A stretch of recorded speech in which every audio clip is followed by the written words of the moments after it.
हरे कृष्ण मंडळी, श्री स्वामी समर्थ. अक्कलकोट हे एक छोटेसे गाव होते. श्री स्वामी समर्थ इसवी सन 1856 अश्विन महिन्यात अक्कलकोटामध्ये बुधवार पेठेजवळ असलेल्या खंडोबा मंदिराच्या ओट्यावर येऊन बसले होते. त्यावेळी रस्त्यावरून काही गुराखे चालले होते. त्यांना स्वामींनी विचारले, "काय हो, आम्ही तुमच्या गावात यावे का?" तेव्हा गुराखीने त्यांना उत्तर दिले, "नक्की या, आमच्या घरची भाजी भाकरी खा." पण श्री स्वामी समर्थ गावात गेले नाहीत. उशाशी एक दगड घेऊन ते रात्रभर त्या ओट्यावरच झोपून राहिले. दुसऱ्या दिवशी सकाळी स्वामी समर्थ आल्याचे वृत्त समजल्यावर पुराणिक वगैरे सर्व मंडळी त्यांना भेटावयास आली. पुराणिकांनी स्वामींना आदराने आपल्या घरी नेले. तेथे त्यांची पत्नी नीराबाई हिने त्यांचे स्वागत केले आणि बशीत लाडू आणून दिल्यावर स्वामींनी तो लाडू खाल्ला. स्वामींनी तो लाडू खाल्ल्यावर त्या उभयतांचे भाग्य उजळले.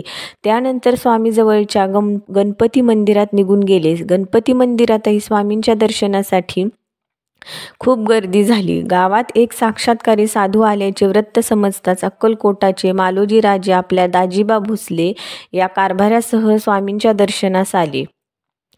मालोजी राजांनी स्वामींना नारळ आणि हार अर्पण करून अत्यादराने वंदन केले. तेव्हा स्वामींनी मालोजी राजांना स्वहस्ते श्रीफळ दिले आणि हार दाजीबा भोसले या कारभाऱ्याच्या गळ्यात घातला. स्वामींनी आपल्याजवळ असणारे कापाय म्हणजेच भगवी वस्त्र मालोजी राजांच्या अंगावर घातले. या कृतीने श्री स्वामींनी जणू राजांना आपल्या कृपेचे वस्त्र पांघरले. अशा या श्री स्वामींच्या कृपाप्रसादाने मालोजी राजे आणि दाजीबा भोसले धन्य झाले. त्यानंतर श्री स्वामी समर्थ तेथून निघून नगरवेशीवर असलेल्या ओट्यावर जाऊन बसले. स्वामी 3 दिवस काहीही न खाता तिथे बसून राहिले. चौथ्या दिवशी अहमद अली नावाच्या रिसालदाराचे लक्ष त्यांच्याकडे वेधले गेले. रिसालदाराला स्वामींची चेष्टा करण्याची लहर आल्यावर त्याने स्वामींना विचारले, "क्यों बाबाजी, हुक्का पिते हो?" तेव्हा स्वामी उत्तरले, "हाँ, जरूर, क्यों नहीं."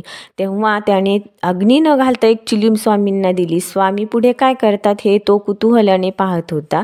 त्याचे कपट त्या स्वामींच्या लक्षात आल्यामुळे त्यांनी काहीही न बोलता चिलीम ओढली.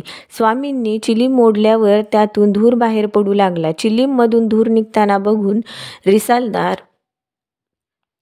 रिसालदार घाबरला. स्वामी कोणीतरी सत्पुरुष आहेत आणि आपण उगीचच त्यांची परीक्षा घेतली या विचाराने तो स्वामींना शरण गेला. स्वामींना शरण गेल्यावर रिसालदाराने स्वामींचे पाय धरले आणि त्यांची क्षमा मागितली, कारण त्याच्या मनात स्वामींविषयी भक्तिभाव निर्माण झाला होता. धन्यवाद.